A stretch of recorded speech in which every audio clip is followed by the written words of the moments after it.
Assalamualaikum warahmatullahi wabarakatuh. Kembali lagi bersama saya Muhammad Adriansyah di acara kesayangan kita, Learning with Mr. Andrew. Nah, jadi ini akan melanjutkan dari sesi yang pertama, bahwasannya kita akan menjawab pertanyaan-pertanyaan dari IG kita. Nah, setelah melihat antusias dari teman-teman dalam belajar filsafat, hari ini kita akan belajar lagi tentang beberapa pertanyaan yang berkaitan dengan filsafat pendidikan. Oke, ini adalah pertanyaan pertama dari sahabat kita. Pertanyaannya sangat menarik. Oke, langsung saja kita akan jawab. Pertanyaan itu yang pertama adalah berfilsafat bisa diartikan sebagai suatu berpikir yang lebih mendalam. Jadi berbeda ya, berpikir dan menggunakan berfilsafat. Karena ketika kita berfilsafat, berarti kita secara tidak langsung sudah lebih mendalam menggunakan akal pikiran kita untuk mencapai suatu pemahaman konseptual yang lebih dari hal yang berkaitan dengan filosofis, dan untuk mencari jawaban atas pertanyaan-pertanyaan tentang kehidupan dan dunia itu adalah suatu berpikir. Tapi jika kita berfilsafat, itu kita harus lebih dalam lagi menggunakan akal pikiran kita, dan yang paling utama kita harus memiliki ilmu. Karena ketika kita tidak memiliki ilmu, kita tidak akan bisa memecahkan suatu masalah yang berkaitan dengan kegiatan tersebut. Jadi kita harus bedakan, berfilsafat dan berpikir itu adalah hal yang sama. Tetapi ketika kita berfilsafat, kita harus mengetahui ilmunya. Nah, disitulah letak perbedaannya. Ketika kita berfilsafat, kita berpikir, tetapi dengan ilmu yang lebih mendalam. Ketika kita hanya berpikir, kita tidak perlu menggunakan ilmu yang mendalam. Contohnya, ketika kita mempunyai problem saat belajar, saat bekerja, nah kita berpikir untuk memecahkan masalah itu. Tetapi ketika kita berfilsafat, kita harus belajar lebih dalam agar berpikir kita tuh memiliki tujuan yang benar dengan sesuai ilmu-ilmu yang tidak keluar dari ajaran agama Islam. Nah, itu adalah pertanyaan yang pertama yang saya anggap sangat menarik. Oke, terima kasih. Kita lanjut ke pertanyaan berikutnya. Ke pertanyaan selanjutnya, nah ini sangat menarik. Bisa dilihat pertanyaannya.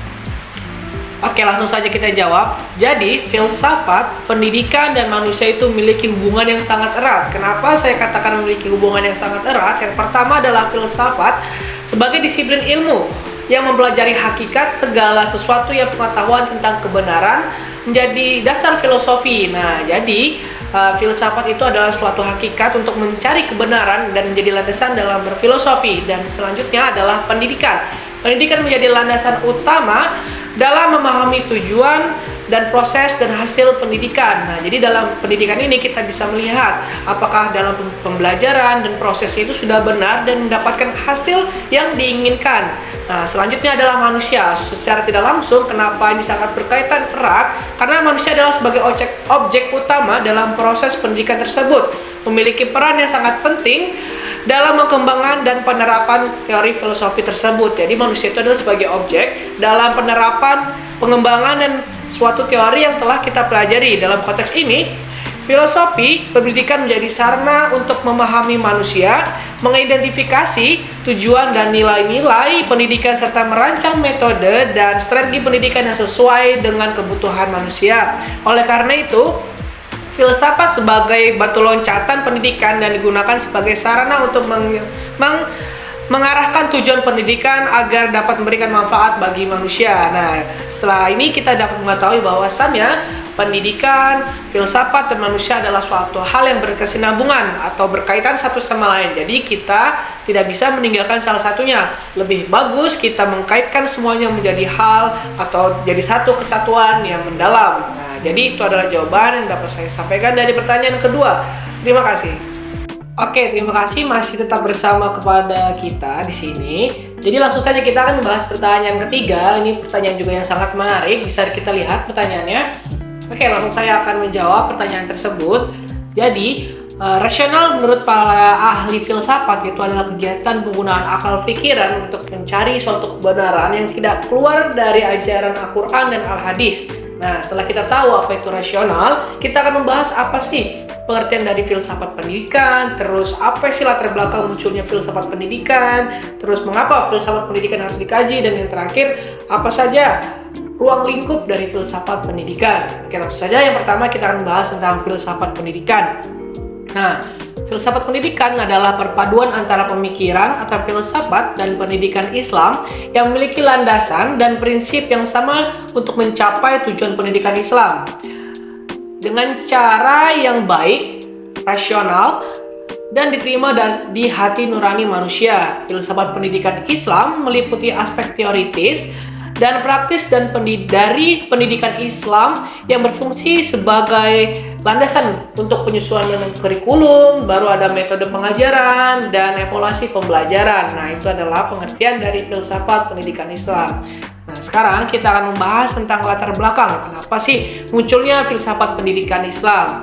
Jadi, dari data yang setelah saya pelajari, filsafat pendidikan Islam muncul karena adanya kebutuhan untuk memperkuat sistem pendidikan Islam di masa lalu. Hal ini menjadi hal yang penting dalam kaitannya dengan pengembangan pendidikan umum. Nah, kenapa kita perlukan timbulnya latar belakang filsafat pendidikan? Secara tidak langsung kita bisa melihat di zaman sekarang sangat banyak berkembang ilmu-ilmu yang keluar atau datang dari budaya luar. Nah, inilah fungsinya dari filsafat pendidikan Islam untuk mengukuhkan sistem pembelajaran agar menjadi pembatas dan menjadikan patokan apakah materi tersebut dapat kita pelajari atau tidak. Nah, inilah menjadi latar belakang kenapa munculnya filsafat Islam untuk menjadi suatu acuan pendidikan. Selain itu, filsafat pendidikan Islam juga muncul untuk menemukan orientasi yang sejalan dengan nilai-nilai Islam dalam memahami pendidikan. Nah, itu adalah latar belakang munculnya filsafat pendidikan Islam. Selanjutnya kita akan mengetahui mengapa sih filsafat pendidikan Islam itu harus dikaji. Yang pertama, karena pendidikan Islam memiliki karakteristik dan ciri khas yang unik atau memiliki khas tersendiri, sehingga tidak bisa dikaji dengan teori-teori pendidikan umum secara umum. Nah, selain itu juga filsafat pendidikan Islam juga penting untuk dikaji sebagai landasan bagi seorang pengajar untuk menyusun kurikulum metode pengajaran yang sesuai dengan nilai-nilai Islam. Nah, jadi setelah kita memahami tentang latar belakang kenapa timbulnya filsafat pendidikan Islam, nah setelah itu juga berkaitan dengan kenapa kita harus perlu mengkajinya, karena kita sebagai pengajar kita harus mengetahui dan kita juga harus membuat suatu pengajaran sesuai dengan kurikulum dan metode pengajaran yang tidak keluar dari moral-moral keislaman. Nah, oleh karena itu kita perlu mengkaji suatu filsafat pendidikan Islam khususnya sebagai pengajar. Selanjutnya, apa saja sih manfaat yang akan kita dapat ketika kita mempelajari tentang filsafat pendidikan Islam? Yang pertama, memperkuat kualitas pendidikan. Nah, kenapa memperkuat kualitas pendidikan? Karena kita telah menambahkan pengetahuan Islam di dalam pembelajaran yang jelas akan memperbaiki pendidikan itu sendiri. Yang kedua, menjadi nilai-nilai Islam dalam dunia pendidikan. Nah, itu berkaitan sama poin yang pertama. Selanjutnya, sebagai landasan penyusunan kurikulum. Nah, setelah yang sesuai dengan apa yang kita bahas sebelumnya, membantu dalam mengembangkan intelektualitas dan spiritualitas. Nah, ini sudah jelas pasti akan meningkat karena kita membahas tentang kajian-kajian yang berkaitan atau dengan kita memasukkan pendidikan agama Islam dan dikaitkan dengan filsafat, pasti akan mengembangkan intelektualitas dan spiritualitas dari siswa kita. Dan tinjauan filsafat dalam konteks filsafat pendidikan Islam. Nah, itu adalah apa saja manfaat yang akan kita dapat ketika kita mempelajari filsafat pendidikan Islam. Selanjutnya, kita akan membahas tentang apa saja sih ruang lingkup dari filsafat pendidikan Islam. Oke, ruang lingkup kajian filsafat pendidikan Islam meliputi beberapa aspek, yaitu metode pendidikan, kurikulum, tujuan pendidikan, dan peserta didik. Nah, dan hubungannya antara pendidikan dan agama Islam serta cabang-cabang disiplin ilmu lainnya berkaitan dengan pendidikan Islam. Contohnya seperti 1. Fikih, ada tasawuf, ada akidah, sejarah, dan sosiologi. Nah, itu adalah ruang lingkup dari filsafat atau ruang lingkup dari filsafat pendidikan Islam. Nah, jadi kita sudah mengetahui yang pertama apa itu filsafat pendidikan, terus apa latar belakang timbulnya filsafat, setelah itu mengapa kita harus mengkaji filsafat pendidikan, setelah itu kita mengetahui apa saja manfaat-manfaatnya, dan terakhir kita sudah mengetahui apa saja ruang lingkup dari filsafat pendidikan. Nah, saya rasa itu adalah jawaban yang saya dapat berikan untuk pertanyaan nomor 3. Baik, mari kita lanjutkan ke pertanyaan selanjutnya. Oke, baik, kita akan beralih ke pertanyaan keempat. Bisa kita lihat pertanyaannya? Nah, oke, bisa kita lihat. Nah, jadi biar santai ya, kita sambil belajar sambil relax di sini. Oke, setelah kita lihat, nah setelah ini kita akan mempelajari apa saja sih aliran-aliran dalam pendidikan Islam. Nah, yang pertama kita akan bahas aliran progresisme. Nah, dalam filsafat pendidikan menekankan pada pengetahuan langsung dan aktivitas yang melibatkan siswa. Nah, jadi aliran ini dia langsung beraktivitas dan melibatkan siswanya langsung. Progresisme menganggap pendidikan sebagai proses sosial yang berfokus pada pengembangan potensi individu dan peningkatan kemampuan berpikir kritis. Nah, jadi aliran ini menekankan kepada pembelajaran teori langsung kepada siswa dan meningkatkan pengetahuan individu dan meningkatkan kemampuan berpikir kritis kepada siswanya. Pendidikan dalam aliran progresisme menekankan pada pembelajaran berbasis masalah, aktivitas, eksplorasi, dan partisipasi aktif siswa dalam proses pembelajaran. Nah, itu adalah aliran yang pertama, yaitu adalah aliran progresisme. Selanjutnya adalah aliran esensialisme. Nah, aliran ini dalam filsafat pendidikan mengutamakan penekanan pada esensi atau inti pengetahuan yang dianggap paling penting dalam pendidikan Islam. Nah, jadi dalam aliran ini dia mencari apa saja sih pelajaran atau ilmu-ilmu yang menjadi inti dari pembelajaran Islam. Nah, setelah itu aliran ini berfokus pada pembelajaran intelektual dan moral serta mempersiapkan siswa untuk menguasai pengetahuan dan keterampilan dasar yang dianggap sebagai esensial dalam kehidupan. Nah, jadi sesuai dengan aliran ini, dia berfokus pada inti-inti hal yang dapat mengembangkan kemampuan siswa dalam hal-hal pendidikan. Metode pengajaran yang digunakan dalam aliran ini adalah pendekatan otoritas, di mana guru memiliki peran penting atau center dalam menyampaikan pengetahuan kepada siswa. Nah, kenapa peran guru ini sangat penting? Karena dia adalah aliran yang mempelajari tentang inti-inti dalam pembelajaran atau dalam kegiatan hal keislaman. Jadi peran guru ini sangat penting agar siswa tidak melenceng atau tidak salah memahami ilmu-ilmu tersebut. Nah, ini adalah aliran esensialisme. Selanjutnya adalah aliran perennialisme. Nah, dalam filsafat pendidikan menganggap bahwa pengetahuan yang mendasar dan kebenaran universal bersifat abadi dan tetap relevan sepanjang masa. Perennialisme menekankan pada studi tentang karya-karya klasik dan prinsip-prinsip universal yang dapat diterapkan dalam berbagai konteks. Nah, pendidikan dalam aliran perennialisme fokus pada pengembangan kemampuan berpikir rasional, penalaran logis, dan pemahaman tentang nilai-nilai moral dan estetika. Nah, guru berperan sebagai pembimbing yang mengenalkan siswa pada pengetahuan dan ide-ide fundamental. Nah, ini adalah aliran perennialisme yang berfokus kepada hal atau pengetahuan yang mendasar dan kebenaran universal dan bersifat abadi dan tetap relevan sampai sekarang. Nah, itu adalah aliran perennialisme. Oke, selanjutnya kita akan beralih ke aliran yang terakhir, yaitu adalah aliran rekonstruksialisme. Dalam filsafat pendidikan menganggap bahwa pendidikan harus berfungsi sebagai alat yang mengubah masyarakat yang tidak adil dan tidak setara. Nah, rekonstruksialisme menekankan pada pemberdayaan siswa untuk mengkritis dan memahami realitas sosial serta mengembangkan keterampilan sosial dan politik. Nah, jadi aliran ini dia berfokus kepada hal-hal atau ilmu-ilmu yang berada di realitas sosial serta mengembangkan keterampilan sosial dan politik. Nah, jadi aliran ini juga tidak hanya mengajarkan tentang realitas sosial tetapi juga mengajarkan tentang politik.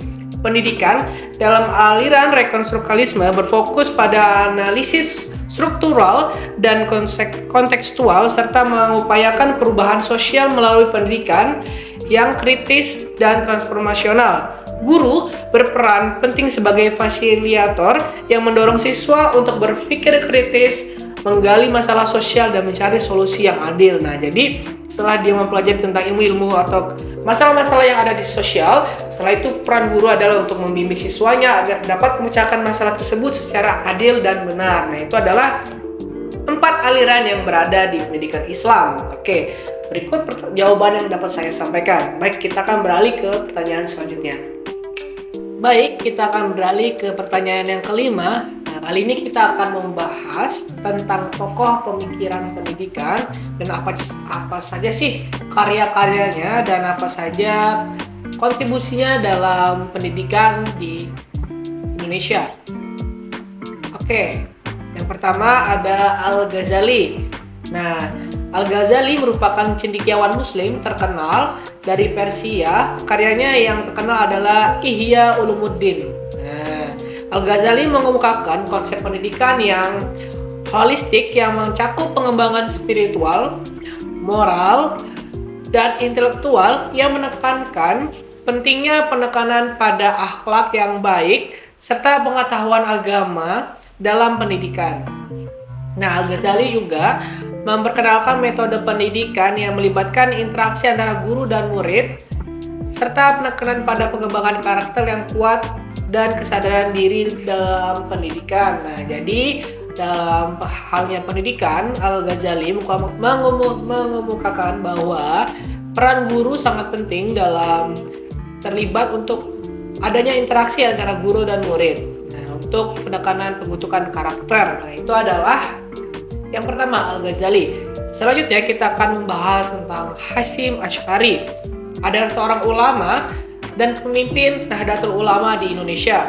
Kontribusinya yang paling terkenal adalah pendirian pesantren modern pertama di Indonesia, yaitu pesantren Tebu Ireng. Nah, yang setelah kita tahu ternyata Hasyim Asy'ari itu adalah pendiri dari pondok pesantren Tebu Ireng yang menekankan pentingnya penggabungan pendidikan agama serta pendidikan umum. Nah, jadi Hasyim Asy'ari dia tidak hanya terfokus pada pendidikan agama, tetapi juga menggabungkannya dengan pendidikan yang ada secara umum. Jadi terjadinya balancing antara agama dan pengetahuan umum.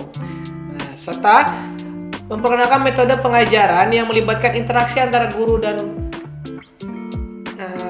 murid. Ia mendorong pemberian pendidikan yang seimbang antara ilmu agama, untuk mencetak generasi yang berakhlak, berpengetahuan, dan siap berkontribusi dalam pembangunan masyarakat. Nah, jadi setelah kita mempelajari tentang agama dan pengetahuan ilmu, untuk akan menciptakan murid yang membutuhkan karakter yang kuat dalam hal keagamaan dan pengetahuan umum, dan dia siap untuk terjun langsung ke masyarakat. Nah, itu adalah untungnya jika kita mempelajari dua side, yaitu agama dan juga pengetahuan umum. Selanjutnya, kita akan membahas yang terakhir adalah Ahmad Dahlan. Ahmad Dahlan adalah pendiri Muhammadiyah, organisasi Islam terbesar kedua di Indonesia. Ia menekankan pentingnya pendidikan Islam yang berbasis pada kebutuhan nyata masyarakat. Nah, Ahmad Dahlan juga mendorong pengajaran agama yang praktis dan relevan dalam kehidupan sehari-hari. Ia juga memperjuangkan pendidikan yang setara. Nah, maksudnya setara itu, jadi dalam pendidikan tidak ada yang namanya kasta bawah dan kasta atas. Jadi semua orang berhak dalam mendapatkan pendidikan. Tidak ada bedanya suatu tingkat kesenjangan harta untuk mendapatkan pendidikan. Nah, jadi Ahmad Dahlan menekankan terhadap kesetaraan dalam menempuh pendidikan. Nah, itu adalah beberapa tokoh pemikiran pendidikan dan karya-karya serta kontribusinya dalam pendidikan di Indonesia. Baik, itu adalah jawaban untuk pertanyaan yang nomor 5. Terima kasih. Baik pemirsa, we are going to the last question. Kita menjawab pertanyaan yang terakhir, yaitu adalah konsep pendidikan Islam. Nah, menurut saya konsep pendidikan Islam mencakup berbagai aspek. Yang pertama harus mengikuti pengembangan spiritual, selanjutnya moral, intelektual, sosial, dan fisik siswa. Nah, menurut saya konsep pendidikan Islam ini masih relevan dan sangat kooperatif, tentunya untuk dalam aspek kesejahteraan hidup. Kenapa? Nah, dalam hal ini saya membagi menjadi dua aspek. Yang pertama adalah peningkatan kualitas hidup, dan yang kedua adalah pembentukan karakter yang baik. Nah, dari konsep pendidikan Islam tersebut menjadikan dua hal ini sebagai tinjauan aspek kesejahteraan hidup. Yang pertama adalah peningkatan kualitas hidup. Kenapa? Karena pendidikan Islam yang menyeluruh dapat membantu individual mengembangkan potensial spiritual, moral, dan intelektual mereka. Hal ini membantu mereka menjadi individu yang lebih baik, lebih sadar diri, memiliki pemahaman yang lebih baik tentang prinsip-prinsip agama, dan mengamalkannya dalam kehidupan sehari-hari. Nah, serta kualitas hidup individu dapat meningkat dengan adanya kesadaran spiritual moral. Nah, jadi sangat penting untuk menjadi kepribadian yang lebih baik. Jadi itu sangat meningkatkan kesejahteraan hidup. Kenapa? Ini berkaitan dengan aspek yang terakhir, yaitu adalah pembentukan karakter. Nah, jadi hal ini sangat kita butuhkan, terutama dalam kehidupan yang di zaman sekarang. Kenapa? Karena sekarang kita memiliki less of morality atau memiliki karakter yang sangat tidak baik. Jadi jika kita mengamalkan pendidikan atau aspek-aspek atau pembelajaran keislaman, itu akan membentukkan karakter yang baik. Contohnya, konsep pendidikan Islam menekankan pembentukan karakter yang kuat dan moral yang baik dengan menanamkan nilai-nilai seperti kejujuran, kesabaran, tolong-menolong, dan rasa tanggung jawab. Individu menjadi lebih bertanggung jawab. Nah, jadi jika kita menggunakan pembelajaran dalam keislaman, ini akan membuat karakter yang lebih baik. Yang pertama, kejujuran. Nah, ini sangat jadi aspek dalam kesejahteraan hidup, karena jika kita memiliki kejujuran, kita sangat disenangi orang-orang lain, dan ini hal yang sangat dicari-cari dalam hal pekerjaan, kejujuran. Terus tanggung jawab juga sangat dibutuhkan. Kenapa? Setelah kita jujur, kita dapat menyelesaikan pekerjaan yang kita dapat. Setelah itu, kesabaran, melatih mental kita untuk menjadi lebih sabar ketika kita mendapat cobaan saat bekerja. Dan yang terakhir adalah tolong-menolong atau caring each other. Jadi kita saling membantu jika orang-orang membutuhkan bantuan kita tidak acuh-acuh terhadap hal atau orang-orang sekeliling kita. Nah, itu akan meningkatkan kesejahteraan dalam hal kehidupan. Jadi ini sangat berkaitan dengan konsep-konsep pendidikan Islam untuk membentuk karakter yang baik, dan terutama dalam hal aspek kesejahteraan hidup. Jadi akan membuat karakter yang baik sehingga kita dapat berguna tidak hanya untuk diri sendiri, tetapi juga untuk masyarakat, untuk keluarga, dan untuk semua orang yang berada di sekitar kita. Jadi itu adalah suatu keunggulan dari konsep pendidikan Islam untuk meningkatkan aspek kesejahteraan hidup. Dalam yang pertama tadi adalah apa? Meningkatkan kualitas hidup yang tadi. Dan yang terakhir adalah pembentukan karakter. Nah, jadi itu adalah hal-hal yang sangat baik jika kita menggunakan konsep pendidikan Islam yang telah saya sebutkan tersebut, dan akan meningkatkan dalam aspek kesejahteraan hidup. Oke, pemirsa yang ada di rumah, kita sudah berada di penghujung acara. Kita sudah menjawab pertanyaan-pertanyaan yang sangat menarik dari teman-teman kita di luar, dan semoga apa yang telah saya sampaikan dapat bermanfaat untuk kita semua dan dapat meningkatkan keilmuan kita dalam belajar, terutama dalam pendidikan agama Islam. Oke, terima kasih untuk attention-nya. So the last I would like to say, Assalamualaikum warahmatullahi wabarakatuh. See you on the next video. Bye